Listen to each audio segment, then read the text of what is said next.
大帅怎么会是心冷如铁呢？我看大帅是一片丹心热血。他为了江左，可以牺牲掉自己的儿子，这才是大义。张雪坤，少在这里把大帅往火坑里推，分明是你背地里怂恿二少爷杀三少爷的。这个时候你倒把责任都推到大帅身上，还说什么大义？我看大帅何尝不想保三少爷的命，都是因为被你这个小人逼得无路可退。老姜，话可不能这么说呀！你呀，就只能耍耍嘴皮子。生死战场之上，只有输赢，哪有小人？你手上有三少爷的血，以后见了大帅，大帅能饶得了你？我效忠的是一家的正统继承人，大帅是明理之人，自然会知道我的忠心。我劝姜长官，还是忘了三少爷吧。二少爷以后还会用人，任何一个上位者都一样，宁愿身边有100条忠狗，也不想有一个有反心的能臣。你，张主席，这话现在还不能说得太满呀！啊，高培德，这个案子是你判的，三少爷死了，二少爷。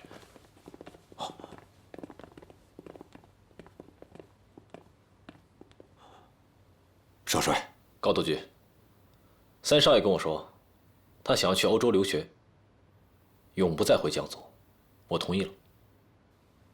啊，当然，这样最好不过了。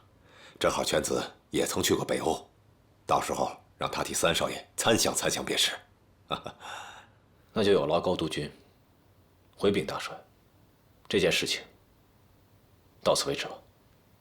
是。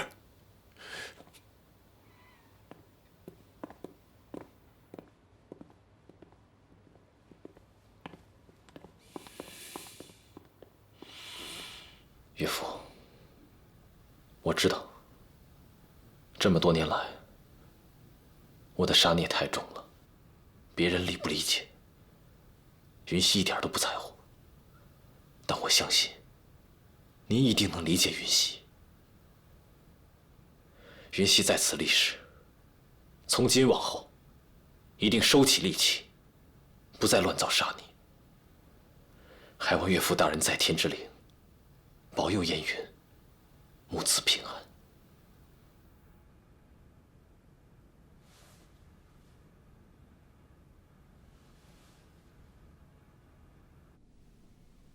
为什么我们的命运总是这样，天天与死神擦肩而过？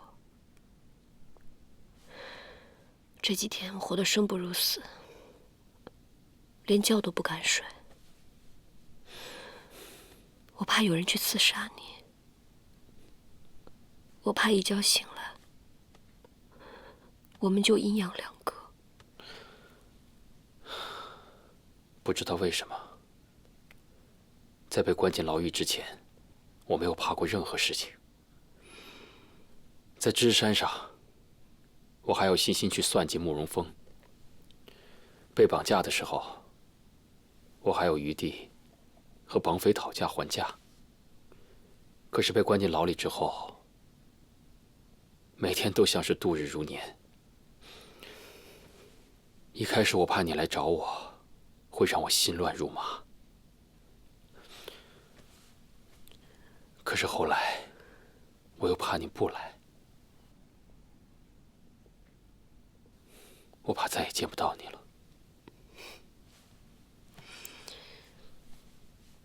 好了，我们不提这些丧气的事情。既然二哥决定不杀你了，高督军他们也都听见了，这就等于昭告整个江左，他不会再追究你了。是啊，我们现在应该考虑的是去哪个国家过我们的小日子。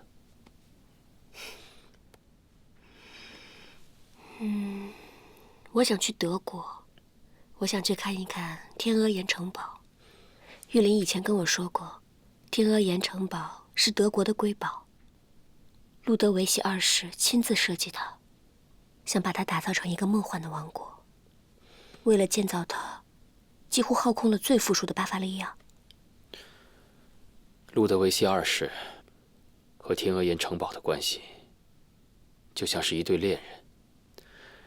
他愿意为自己所爱的城堡倾其所有，宁愿天下人都民不聊生，也不愿意自己亲手设计的城堡失掉半分颜色。因为那是他的爱，他的梦想，他的骄傲。可是他却不知道，因为他的执着，最终丢掉了性命。我想他唯一的遗憾，一定是生前没有建造完成这座他心爱的城堡。如果他泉下有灵的话，会不会后悔当初建造了这个让他葬身于此的城堡？不，我想他唯一的遗憾，就是没有刮尽民脂民膏，以图早日建造完成。那你现在遗憾吗？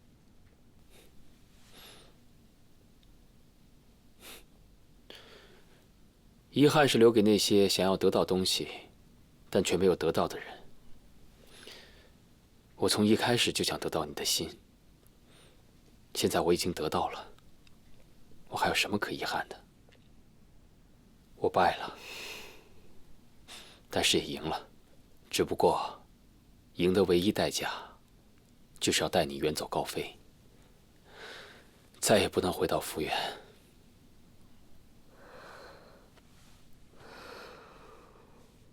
只要你在身边，哪里都是家。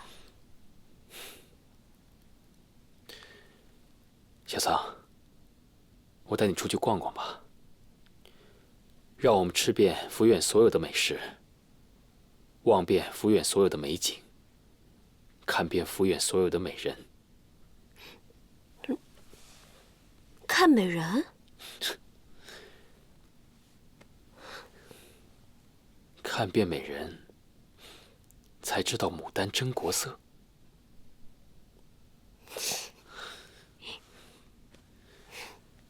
我们把这里所有的一切都变成记忆，好的、坏的，我们都一并带去欧洲。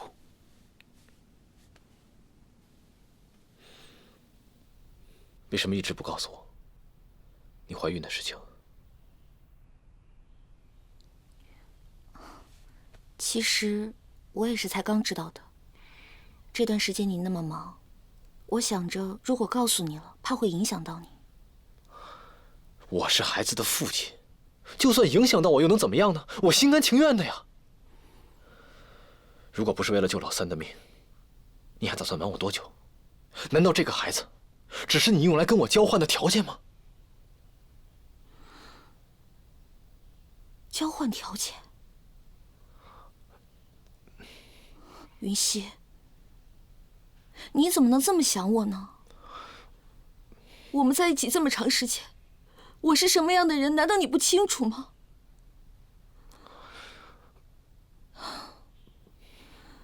我爹已经走了，在这个世界上，你是唯一一个能够温暖我的人。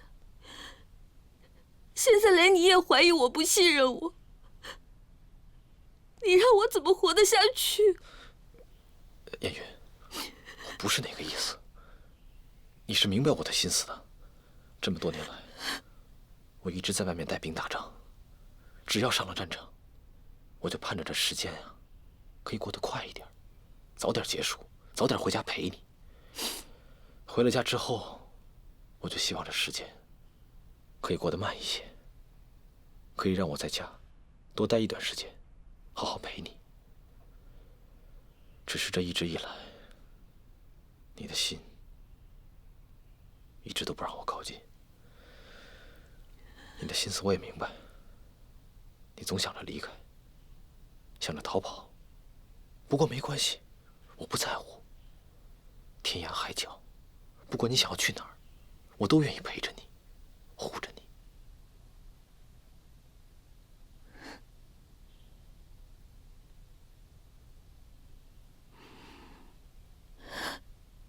云溪，你知道吗？自从我知道自己怀孕以后，我就发现，我真的好像变了一个人。我好像突然间明白了，世界上有些事情是可遇不可求的，特别是缘分这种东西，是你想求也求不到的。既然你求不到，又何必耿耿于怀呢？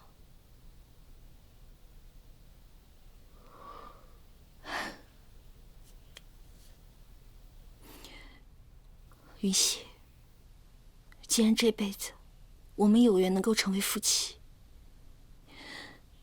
就让我们带着我们的孩子，平平安安、快快乐乐的一起生活，好吗？你真的这么想？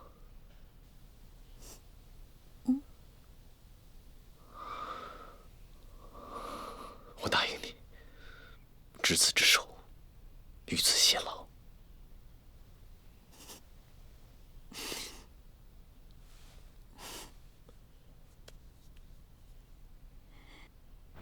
三弟认罪，高佩德顺水推舟，把案子给结了。二弟和三弟似乎达成了一个约定。三弟即刻动身去往欧洲，从此不再回来。既然他们两人已经有了决断，那就这样吧。案子审完以后，可有异动？没有。高督军审完案子之后，一直闭门不出。张锡坤和江进义两个人本来就不对付，这次二弟赢了，张锡坤免不了要得意一阵子。以江进义的脾气，在接下来的几天里，肯定要回去找茬，才肯罢休。不过最近有一件喜事，已经在府院军内传开了。什么喜事？燕云她怀孕了。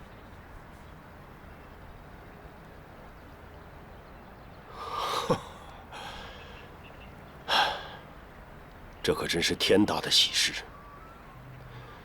老范，你女儿终于有了易家的孩子。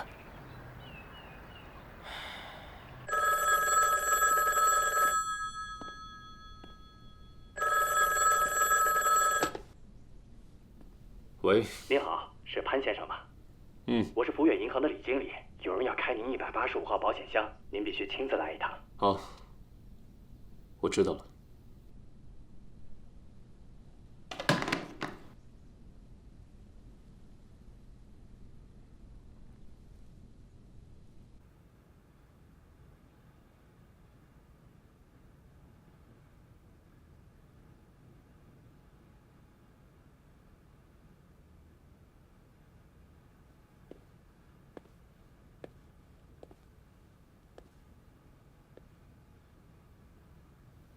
你既然把电话打到军部里，万一被人发现怎么办？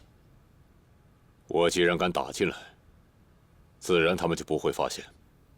你的手伸得可真够长的。铁盟会在福远的活动基金也用得差不多了，我是来给你送钱来了。我们的计划彻底失败了，易连凯打算彻底离开福远。我知道了。你是怎么打算的？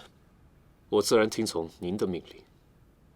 好，那我就命令你静观其变。请答应我，不要伤害秦桑。你还真的是一个骨子里都是一个浪漫主义者呀！时至今日，你想的竟然还是秦桑。你觉得易家现在审的是案子？不是。这只不过是易继培设下的一个局，审的是案子，但断的却是人心，审出的结果也都是人心所向。目前看来的结局是二少爷众望所归，可是易继培他肯定还另有打算。肉食者鄙呀，他们这些当权者眼里只有权力，却总容易忽视他们身边的人和事。这次审判只不过是易继培把所有伏军的当权者都困在了富原，自己却上了芝山，另谋大计。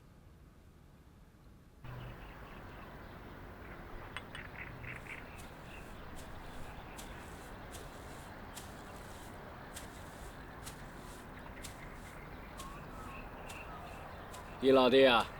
啊，慕容兄，许久未见。许久未见。许久未见了。哎，易老弟，许久未见，别来无恙啊。廉颇老矣。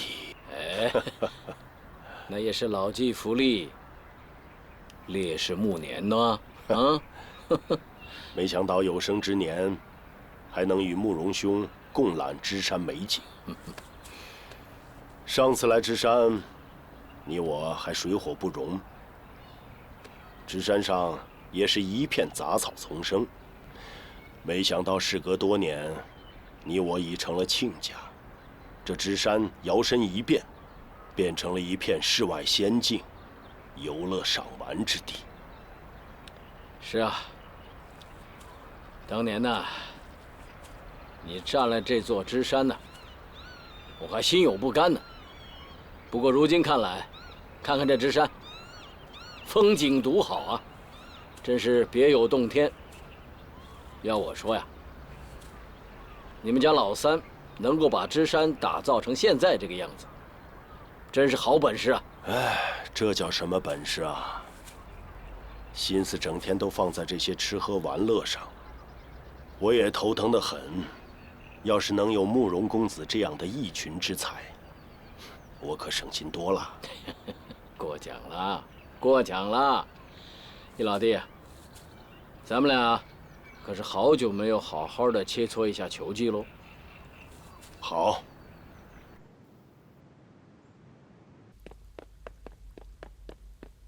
大帅，商人们暴动了，他们想要冲进来，说要活捉大帅。你没跟他们说富士可以减免赋税吗？说了，那些商人非但不听，还说大帅看不起商人，今日是要大帅为看清商界付出代价。哼，都说商人重利轻义，如今商人连钱都不要了，开始讲地位、谈尊严了。哎，我说你们这帮废物，就这么点人挡不住吗？啊，发你们一人一把枪干什么使的？都给我端着当小孩玩具呢，是不是？可是，要是酿成了流血事件，怎么向各界交代啊？交什么代？来，我现在教你啊，在他们冲进来之前，往地上给我扔个鞭炮，就告诉他们，商人圈里有流氓，就能开枪了，懂了吗？啊，还不快去！是。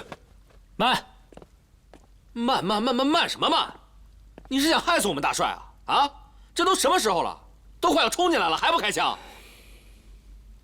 大帅，我认为这件事情不能莽撞。在你看来，这商人闹事是什么原因？这群商人以为我出卖了益州，想把日本人引进来。明面上我是卖国贼，其实他们是怕益州被日本人给占了，他们做不成生意。日本人那一套你们也是知道的，明面上跟你谈合同，不知道什么时候背后拿枪顶着你，让你滚。我跟他们谈条件，就是与虎谋皮，我会那么傻吗？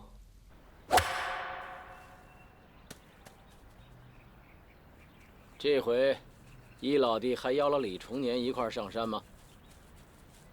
李重年在益州一直是我的心腹大患，争了这么多年，我也累了。以前就觉得这地方不是我的，抢过来才舒坦。现在老了，觉得这天下这么大，抢是抢不过来的。就算抢了，也还是要想着如何治理，如何重建，如何才能不再被别人夺走。与其这样，不如联手管制。你现在虽然这么想了，但是李重年就像当年的你一样啊，一心只有争夺之心呢，所以他是不会上芝山来的。养鸡纵鸡食，鸡肥乃烹之。当初我确实小看了李重年，如今他越做越大，威胁固然不小。临渊羡鱼，不如退而结网。要是能一次吃掉他，你我不就多了一个说话打球的地方了吗？慕容兄意下如何呀？虽然说这益州啊，是江左一隅，但是如今的李重年风生水起，气焰正盛啊。再说了，对峙了这么多年，以易老弟的实力都没办法把他怎么样。那这块硬骨头，该怎么样一次能够吞下他呢？那就要靠我们另一位亲戚。亲戚？什么亲戚？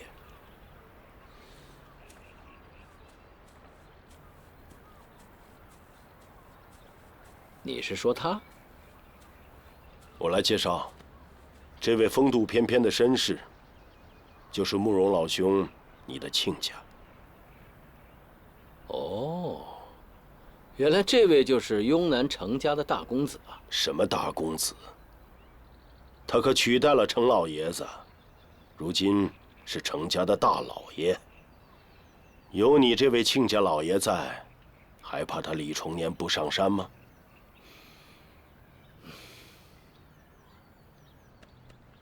其实这一切的源头都源自于程家。虽然程老爷子已经走了，程大公子说话没有老爷子好使，但是毕竟程家的根基还在那里，程家的人脉也都在那里。所以这程大公子只要振臂一呼，不管他说点什么，都会有人信。但凡有人信了，对我们就不利。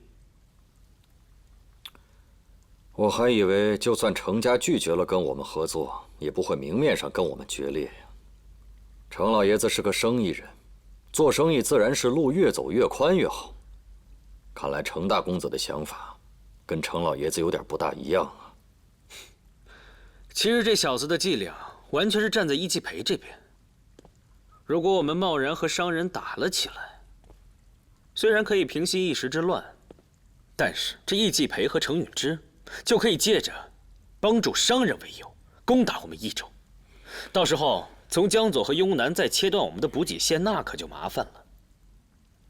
这个易继培果然是宝刀未老。既然他用这种方式逼我跟他们和谈，好，上芝山。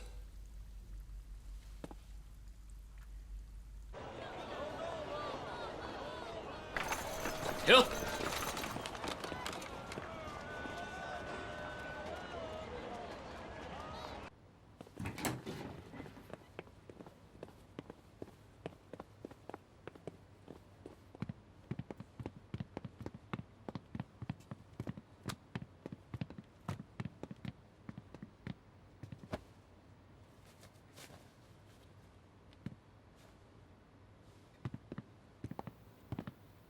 刚才招呼不周，多有得罪了，实属难耐，还望先生见谅。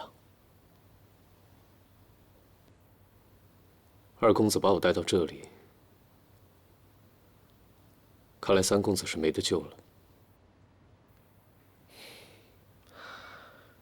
我今天请先生来，是希望先生可以为我效力。为什么？因为先生是个人才。所谓千金易得，一将难求。既然是人才，不应该被埋没。二公子言重了。我只是一个普通的留洋学生，回国以后凭着一腔热血，以为能有所作为，没想到刚走大街上，就被逮捕入狱。是三公子把我从狱中救出，三公子对我有知遇之恩。我绝不会负。先生说的大牢，在昌业对吧？当时我去晚了一步，不然，你的救命恩人就会是我。还君明珠双泪垂，恨不相逢未嫁时。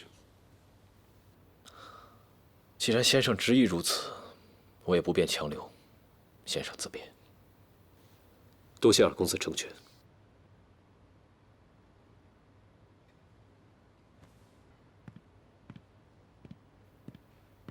先生，请留步。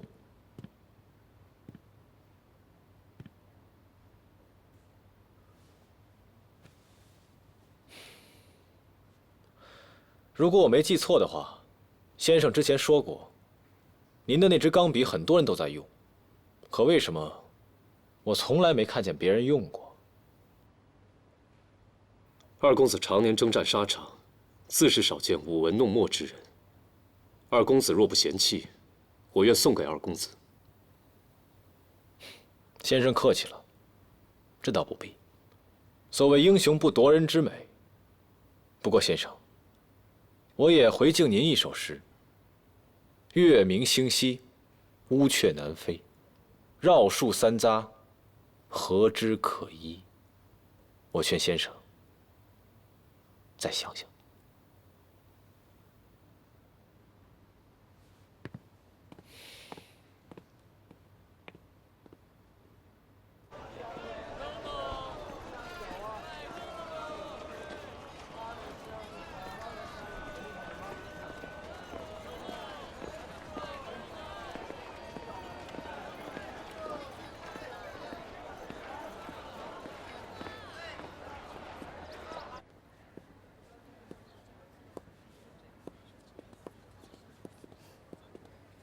怀秀姑娘，听说二少奶奶有喜了。怀秀姑娘，今天我是来取我那套定制的军服。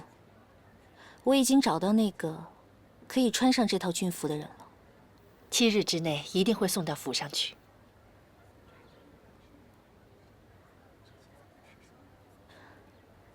怀秀姑娘，还得麻烦你把这个肩章缝上去。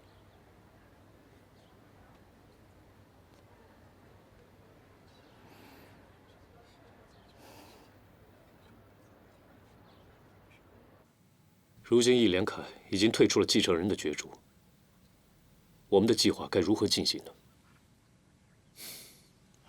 不是还有易连胜吗？我听说他刚从牢里出来的时候，连家都没回，而到你那儿去看了你一次。我说的没错吧？的确，他要我加入他的麾下，我拒绝了。拒绝的好。拒绝是显示你的忠诚，每一个上位者都希望他的属下对他忠诚。可是他知道，其实我忠于的是易连凯。现在易连凯对他来说已经不重要了，因为经过这一次，我认为你应该再接触易连胜一次，表示出你对他的忠诚。你为什么不一开始就让我接触易连胜呢？如果再晚一刻，当初在大牢里把我救出来的是易连胜，而不是易连凯。你接着说。你曾经教过我，布局之中，往往再怎么算计，总有1、2个变数是无法掌控的。有时候，我们只能眼睁睁地看着2个变数，破坏了精心策划的一切。但是在这一局上，从上芝山开始，你就倾尽了所有，你布下的局中没有任何变数。试问，如果不是对一家知根知底，如何能够布下这套天罗地网呢？每一步棋，你看似走得极其凶险，但其实游刃有余。我一直不明白，为何你每次都能踩到一家的死穴？你除了在军阀之家打过仗、上过战场，体察到家族争位的残酷，甚至还被人囚禁过多年，几乎快逼疯。如果我没有猜错的话，你就是一家老六。当年被称为江左无胆的易寿成。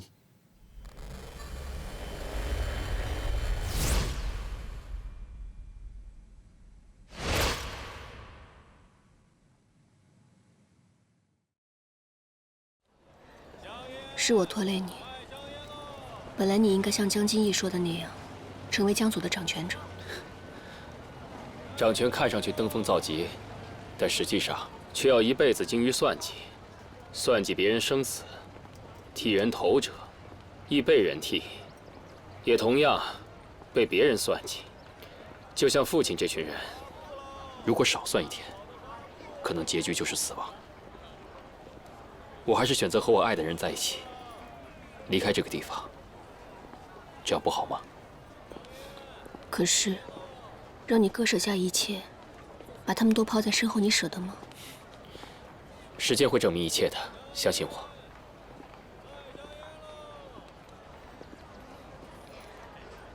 你应该去闵红玉那里。小桑，我跟闵红玉真的没什么。我的意思是，你应该去你母亲的老宅看看。兰婆，我们都应该给彼此一个机会，跟过去做一个交代。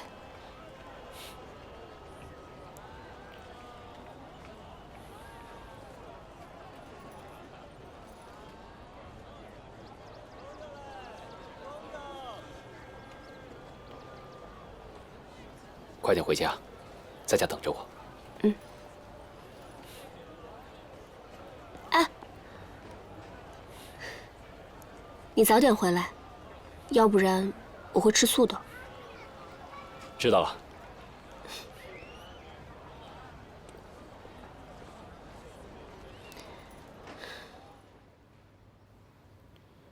娘，我放下了您的仇恨。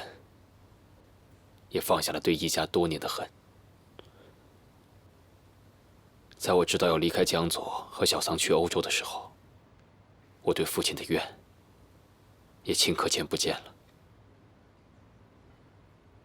我突然觉得这么多年我活得太累了。师父要把大帅府3个字强压在我身上，可是我却没有勇气去继承。或许这么多年，我唯一对不起的就是师父吧。但是斯人已去，活着的人不应该被死去的人束缚一辈子。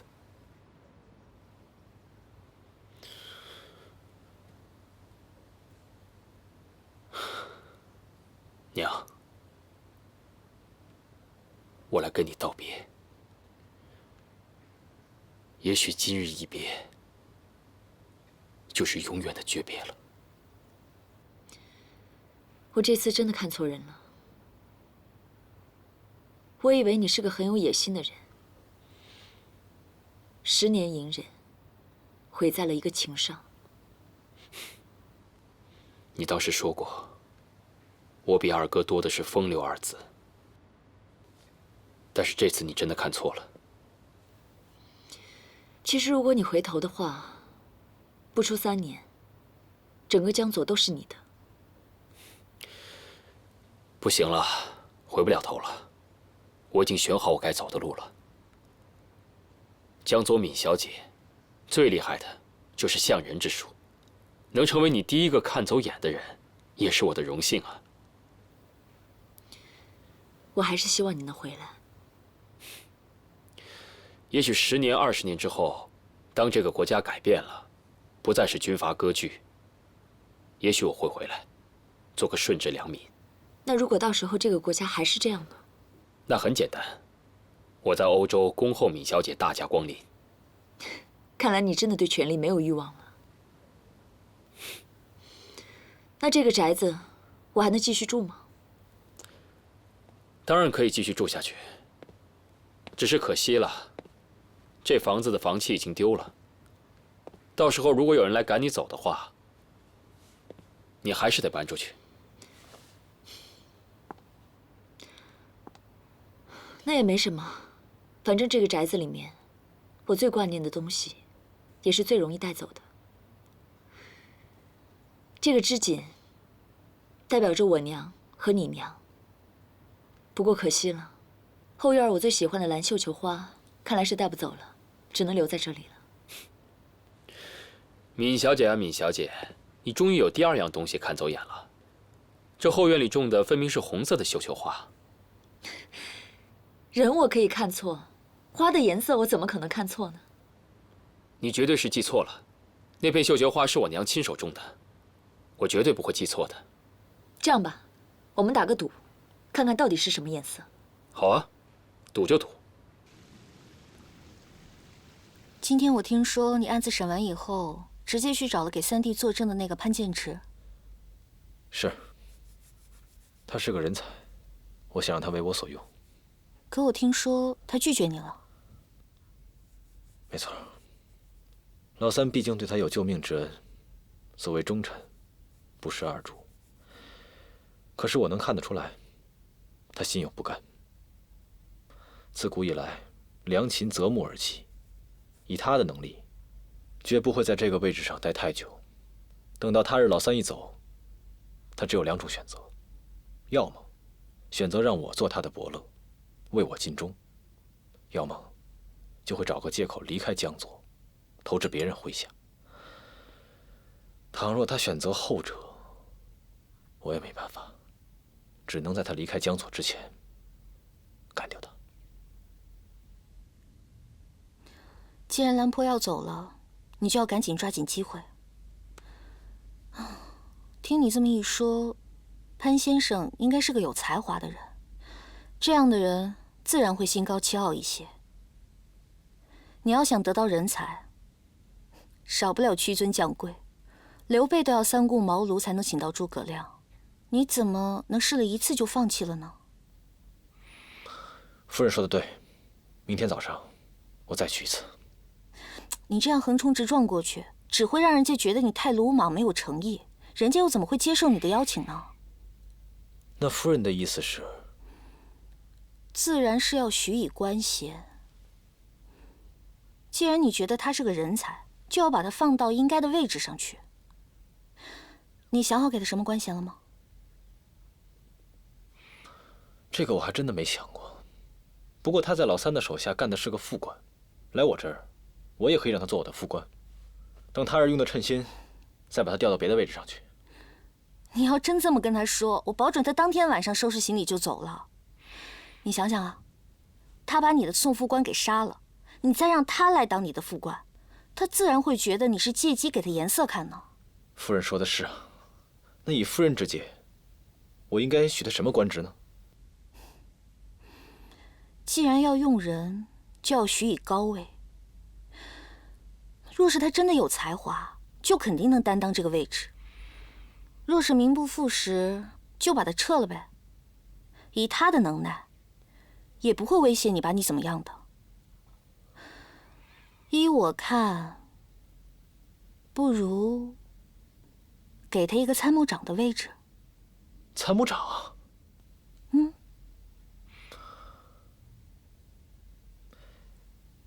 也行。这参谋长一职啊，足够他施展他的才华了。既然我们现在已经想好了策略，你就要马上行动。一是彰显诚意，二是迟则生变。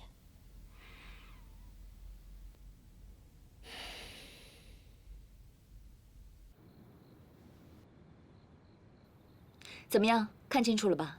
全部都是蓝色的花。我天天住在这里，怎么可能看错呢？偏偏说是红色的。不对啊，我记得我娘当年种的明明是红色的绣球花。你不会是把花给我换了吧？换花？换花哪是这么容易的事情啊？这地底下盘根错节的，真的要换，那是很复杂的事。盘根错节？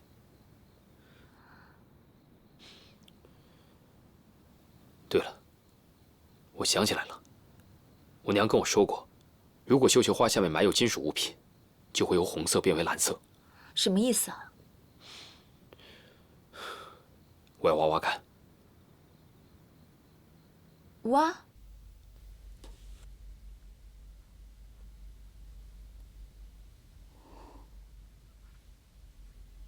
这也太像了。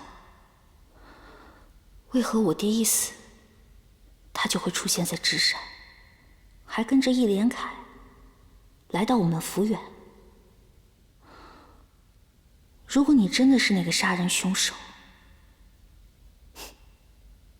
我已经布下天罗地网，你绝对不会再逃出去。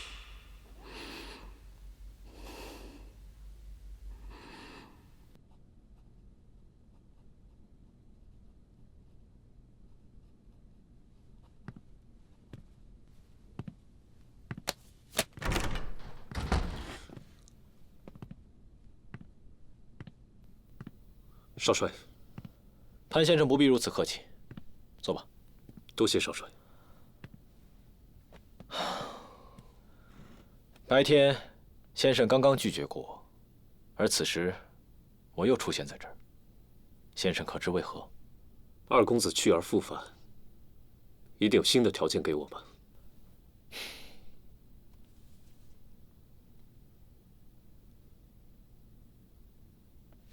先生，可识得此物？